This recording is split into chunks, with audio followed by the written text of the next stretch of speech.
Selamat datang kembali dalam pembahasan mendalam kita. Halo, Hari ini kita mau nyelami sesuatu yang mungkin Anda temui tiap hari, tapi jarang kepikiran esensinya. apa tuh? Makna di balik sebuah produk. Pernah lihat nggak rak buku yang meliuk-liuk dari Kartel, brand Italia itu? Oh, yang bookworm itu ya, pernah lihat sih. Nah, itu. Atau mungkin software akuntansi deh yang Anda pakai di kantor. Apa sih makna sebenarnya di balik benda-benda itu? Menarik pertanyaannya. Kita akan coba kupas tuntas bab 2 dari buku Design Driven Innovation. Fokusnya di desain dan makna. Berinovasi dengan memberi makna pada sesuatu. Oke, Misi kita kali ini tuh gimana ya? Membongkar gimana desain sejatinya lebih dari sekedar tampilan cantik atau fungsi praktis. betul. Ini tentang menciptakan makna baru. Dan kenapa ini bisa jadi kunci keunggulan yang sering kelewat gitu aja? Mari kita telusuri bareng ya. Anda benar sekali. Banyak loh yang kejebak mikir inovasi itu ya melulu soal teknologi canggih atau nambahin fitur baru. Iya kan? Kayak lomba banyak-banyakan fitur. Nah, bab ini justru nantang pandangan itu. Sumber kita nunjukin kalau inti dari desain, dalam arti strategis ya, itu memahami dan yang lebih penting, menginovasi makna produk. Menginovasi makna ya, bukan cuma memahami. Persis, dan ini berlaku universal di industri manapun. Kita bakal lihat nanti gimana perusahaan bisa ketinggalan, bukan karena teknologinya jadul, tapi karena gagal nangkep atau malah gagal nyiptain makna baru yang relevan buat penggunanya. Oke, mari kita mulai dari fondasinya dulu kalau gitu. Buku ini bilang gini, orang nggak beli produk, tapi beli makna. Pernyataan kuat itu. Artinya, alasan kita pakai suatu barang itu seringnya lebih dari fungsi dasarnya. Ada dorongan emosional, psikologis, bahkan sosial budaya gitu kan? Itu poin fundamental banget. Dan bener, ini berlaku luas, nggak cuma buat barang konsumsi aja. Coba pikirin makanan deh. Iya, makanan jelas banget ya. Atau jasa konsultan yang kita sewa, software yang kita pakai, semuanya punya lapisan makna. Ya, kita kan manusia ya, secara naluriah nyari pemenuhan pribadi, nyari arti, bahkan di hal-hal yang kelihatannya fungsional banget. Bener juga. Ada kutipan kunci di bab ini. Setiap produk punya makna. Sadar atau nggak sadar pembuatnya, maknanya tuh ada aja. Tapi ironisnya, seperti yang disinggung sumber ini juga, banyak perusahaan malah kurang perhatian ke aspek makna ini. Gimana tuh maksudnya? Mereka mungkin rajin riset pasar, analisis, gimana konsumen sekarang ngasih makna ke produk yang udah ada, tapi fokusnya ke kondisi sekarang, status quo gitu. Oke, paham. Jadi cuma memotret keadaan. Iya. Terus tiba-tiba muncul pesaing bawa produk dengan makna yang sama sekali baru, beda banget. Dan pasarnya bisa geser total. Nah, Anda nangkep inti masalahnya. Mereka fokus memahami makna yang statis. Seolah-olah makna itu ya udah jadi, tinggal dipelajari aja. Padahal, Makna itu sendiri bisa diinovasi. Makna bisa jadi area R&D yang sama pentingnya kayak teknologi atau fitur. Nah, disinilah peran desain jadi strategis banget. Bukan cuma pemoles di akhir, tapi mesin penggerak inovasi makna itu sendiri. oke, jadi desain bukan sekedar pemanis ya. Nah, ngomong-ngomong soal desain nih, istilah ini kan umum banget tapi definisinya bisa macem-macem ya. Banget. Ada yang mikir ya soal estetika aja, bikin produk kelihatan cakep. Soal bentuk, Ya, kayak kata Ted Koppel dulu, perkawinan antara bentuk dan fungsi. itu pandangan klasik, sering disebut styling. Penting sih, Raymond Loewy kan bilang, keburukan nggak menjual, tapi desain ya lebih dari itu. Ada pandangan lain lagi. Ada. Yang lebih berkembang, desain sebagai proses user-centered, berpusat ke pengguna. Fokusnya memahami kebutuhan pengguna, terus cari solusi kreatif. Ini lebih modern. Oke, fokus ke pengguna. Terus? Ada juga yang lebih luas lagi, kayak kata Herbert Simon. Semua orang mendesain, kalau mereka mencoba mengubah situasi jadi lebih baik. Wah, kalau itu sih luas banget ya. Jadi kurang spesifik mungkin. Betul, terlalu umum. Nah, sumber kita ini ngali lebih dalam. Ngerujuk ke Klaus Krippendorff, pakar teori desain. Krippendorff ya? Gimana menurut dia? Dia nelusuri akar kata desain dari Latin de plus signare. Artinya secara harfiah itu memberi tanda, memberi signifikansi atau yaitu tadi memberi arti. Designare, memberi arti. Esensi paling dasar dari desain itu Memberi makna pada sesuatu. Bukan sekedar soal indah atau fungsi teknisnya jalan, tapi gimana kita bikin sesuatu jadi berarti buat orang lain. Wah, ini dalam sih. Contohnya gimana tuh? Lampu metamorfosi dari Artemide yang tadi disebut itu pas banget kayaknya ya. Iya, pas banget. Lampu Italia itu kan desain fisiknya sengaja dibikin nggak nonjol. Biasa aja, Terus apanya yang didesain? fokusnya justru ke cahaya berwarna yang dihasilin. Tujuannya buat ngubah suasana hati, ngubah interaksi sosial orang di ruangan itu. Wow, jadi bukan bentuk lampunya yang inovatif. Bukan. Ini inovasi makna yang radikal. Dari lampu buat nerangin, jadi cahaya buat ngebentuk pengalaman emosional dan sosial. Keren. Saya setuju. Dan kutipan dari Carlota de Bevilacqua, pimpinan Artemide waktu itu, nguatin ini. Dia bilang, desain bukan cuma ngasih bentuk bagus, tapi harusnya antisipasi kebutuhan, ngusulin visi. Mengusulkan visi ya? Dan Ernesto Gismondi, pendirinya, nambahin, riset mereka fokus banget ke komponen psikologis cahaya. Ini nunjukin banget kalau desain di sini tuh ya riset mendalam buat inovasi makna, bukan sekedar moles bentuk. Oke, jelas banget. Jadi kita sepakat nih, setiap produk bawa makna. Dan ini bukan hal baru kan ya? Bukan cuma di era postmodern aja. Tepat sekali. Dari dulu juga makna udah nentuin suksesnya inovasi. Contoh klasik banget, George Eastman sama Kodak tahun 1888. Ah, iya, kamera Kodak. Kejeniusannya bukan cuma di teknologi kameranya, tapi dia paham kalau orang awam tuh pengen cara gampang buat ngabadiin momen pribadi. Slogan, Anda tekan tombolnya, kami urus sisanya. Itu kan angkep makna kemudahan mengabadikan kenangan. Bukan jualan kamera canggih buat fotografer pro aja. Betul. Contoh yang lebih baru? Toyota Prius, maknanya lebih dari mobil irit.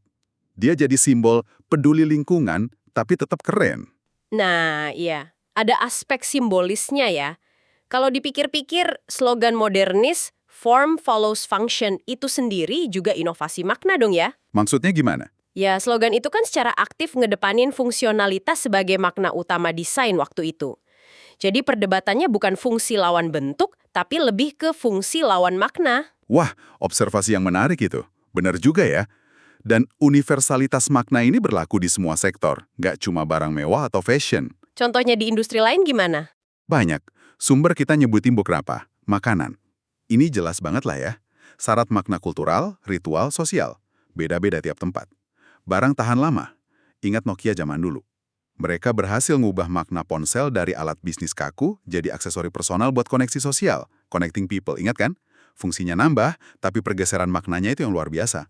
Iya bener banget, semua orang punya Nokia rasanya dulu. Terus, produk P2B, contohnya Europalet. Itu bukan palet kayu biasa. Inovasi maknanya itu nyiptain sistem standar buat mindahin barang se-Eropa, ngubah cara kerja logistik. Oke, sistemnya ya? Atau komponen kayak akselerometer MMS, sensor gerak mikro itu. Ini memungkinkan makna baru di produk konsumen. Contoh paling ngetop ya Nintendo Wii. Oh iya, Wii. Main tenis di ruang tamu. Nah, maknanya geser dari sekedar konsol game jadi alat interaksi fisik yang seru. Gara-gara bisa deteksi gerakan kita kan? Benar. Terus di jasa gimana? Jasa. Wah, ini banyak banget. Perbankan online ngubah makna akses layanan finansial. Maskapai LCC kayak AirAsia, Lion Air, ngubah makna terbang dari mahal jadi terjangkau buat banyak orang. Car sharing juga ya? Mengubah makna punya mobil. Tepat. Bahkan McDonald's, makna awalnya mungkin makanan cepat saji, tapi berkembang jadi tempat yang konsisten, aman, bersih, bisa diandalin di mana aja. Starbucks juga gitu kan? Jadi rumah kedua. Betul. Atau M-Pesa di Kenya. Layanan via ponsel yang ngubah total makna transfer uang. Jutaan orang bisa kirim terima duit tanpa akun bank. Revolusioner. Polanya kelihatan banget sih. Kalau kita abai sama inovasi makna, ya sama aja nutup peluang strategis yang gede banget. Nggak peduli industrinya apa. Lalu, pertanyaannya, gimana produk itu ngomong atau nyampein maknanya? Sumber, kita pakai istilah bahasa produk. Bahasa produk apa aja tuh isinya? Ini keseluruhan cara produk komunikasi, termasuk materialnya, tekstur permukatannya, mungkin aromanya, nama mereknya, dan tentu saja bentuk atau gayanya. Tapi penting dicatat, gaya itu cuma salah satu kata dalam keseluruhan bahasa produk. Oke, jadi gaya cuma sebagian kecil ya. Kalau balik ke contoh metamorfosis tadi, Gimana bahasanya nyampein makna kalau cahaya yang utama bukan lampunya? Di metamorfosis, bahasanya pakai material transparan, bentuknya minimalis banget, hampir hilang gitu. Ini secara visual kayak ngomong kalau fisik lampunya nggak penting, cuma medium. Fokusnya ke efek cahayanya. Paham. Contoh lain? Yang kuat banget, Harley Davidson. Bahasa produknya nggak cuma di bentuk motornya yang khas, tapi juga suara mesinnya yang ngebas itu. Itu bagian dari makna kebebasan, pemberontakan yang mereka bawa. Oh iya, suara mesinnya khas banget. Ponsel Seren, kolaborasi BNO sama Samsung dulu. Bahasa produknya termasuk gerakan buka tutupnya yang pelan, elegan, ada bunyi wir kecil khas BNO. Itu langsung nyambung ke identitas BNO yang premium. Oke. Menarik soal bahasa produk ini. Nah, mari kita perdalam lagi pakai contoh konkret lain yang dibahas tuntas di bab 2. Rak buku Bookworm dari Kartel.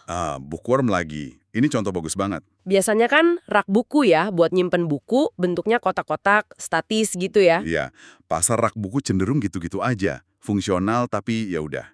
Tapi Kartel, perusahaan furnitur plastik Italia yang emang inovatif itu, Yang bikin kursi transparan lamari itu juga kan? betul, mereka bikin gebrakan radikal dengan Bookworm. Dampaknya gila-gilaan loh. Sumber ini nyatet, pertumbuhan penjualan Kartel antara 1994 pas Bookworm keluar, sampai 2003 itu naik 211%. Wow, 211%. Jauh banget dibanding rata-rata industri furnitur di Italia, 28%, dan Eropa 11% di periode yang sama. Emang kayak gimana sih bentuk bookworm ini? Bayangin aja strip plastik panjang, fleksibel, warnanya cerah-cerah. Anda bisa pasang di dinding, terus bentuk meliuk-liuk sesuka hati. Fleksibel gitu ya. Terus fungsinya? Nah, secara fungsi, karena lentur dan meliuk gitu, dia nggak ideal buat nampung banyak buku tebal. Materialnya plastik, bukan kayu mahal. Harganya juga relatif terjangkau buat ukuran produk desainer. Jadi aneh ya kalau disebut rak buku. Terus apa maknanya? Kalau bukan buat nyimpen banyak buku, tujuannya apa dong? Nah, itu pertanyaan kuncinya. Bahasa desain Bookworm tuh kayak bisik-bisik. Gue bukan buat nyimpen koleksi buku serius, nggak studius. Gue justru pengen dilihat, nggak pemalu. Gue nggak pakai bahan mewah buat pamer, nggak ostentatious, tapi gue ekspresi personal yang unik. Jadi pesen intinya? Bisa diartiin gini, pakai gua sebagai kanvas, interpretasiin gua buat jadi karya seni personal lo di dinding. Jadi makna sesungguhnya adalah Bukan buat nyimpen buku, bukan fungsi utamanya. maknanya geser jadi sarana ekspresi diri. Orang masangnya cenderung di dinding yang paling kelihatan, kayak tempat majang lukisan. Oh, kayak karya seni ya jadinya. Betul. Rak ini jadi medium buat pemiliknya nunjukin selera, kreativitas, bahkan mungkin cerita hidupnya lewat beberapa buku pilihan atau pajangan kecil di atasnya. Semacam instalasi seni personal yang terjangkau. Pas banget sama semangat zaman yang ngehargain pengetahuan, kreativitas, individualitas, terutama buat anak muda. Jadi nilainya bukan di raknya atau fungsinya. Tapi di interpretasi dan kurasi pemiliknya. Menarik banget. Ini berarti makna produk itu nggak mutlak ditentuin perancangnya ya, tapi lahir dari interaksi produk sama pengguna. Tepat sekali. Perusahaan, lewat desain dan bahasa produknya, itu ngusulin makna. Terus, pengguna menginterpretasikannya dalam konteks hidup mereka, nilai mereka, aspirasi mereka. Dan makna itu bisa berubah juga. Bisa banget, dinamis. Contohnya, sekarang mungkin ada yang beli Bookworm bukan karena mau ekspresi diri, tapi ya karena rak ini udah jadi ikon desain yang trendy. Itu lapisan makna baru lagi. Oke. Jadi kalau kita tarik benang merahnya nih, dari bab 2, keunikan fundamental desain yang bedain dari sekedar rekayasa atau seni murni, itu kapasitasnya buat menginovasi makna produk atau jasa. Betul. Fokusnya lebih dari sekedar ningkatin fungsi teknis atau moles estetika. Ini nyentuh dimensi kultural, psikologis, sosial yang lebih dalam. Dan sayangnya kapasitas strategis ini sering kelewat ya sama manajer. Iya, seperti ditekankan sumber kita, mungkin mereka lebih nyaman fokus ke optimalisasi performa atau efisiensi dalam kerangka makna yang udah ada aja di pasar. Pertanyaan yang harusnya diajukan apa dong? Pertanyaan fundamentalnya, apa alasan paling dasar orang milih dan pakai produk atau jasa kita? Dan yang lebih penting, gimana kita bisa kasih kepuasan lebih kaya dan mendalam lewat makna baru yang relevan sama hidup mereka yang terus berubah. Dan hati-hati jawabannya jangan sama kayak pesaing ya. Nah itu dia, harus unik. Wah, pembahasan ini benar-benar ngebuka perspektif baru sih. Jelas banget kalau mandang desain cuma sebagai pemanis atau solusi fungsi, itu ngebatasin banget potensinya. Iya kan? Desain, dalam makna intinya kayak kata Kripp-Dendorf tadi, itu tuas strategis yang kuat banget buat ngebentuk dan inovasi makna. Dan relevan di mana aja, produk fisik, jasa, industri apapun. Nah, buat Anda yang nyimak nih, mungkin ini bisa jadi cara pandang baru pas ngeliat produk dan layanan di sekitar. Atau mungkin pas ngevaluasi produk yang Anda ikut kembangin di kerjaan. Pertanyaan reflektifnya mungkin, apakah makna yang diusung sekarang masih oke, masih relevan? Betul.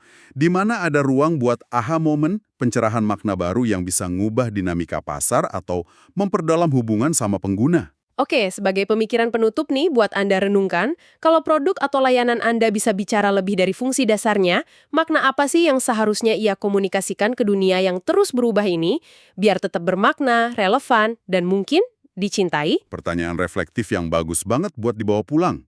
Sampai ketemu lagi ya di pembahasan mendalam kita selanjutnya.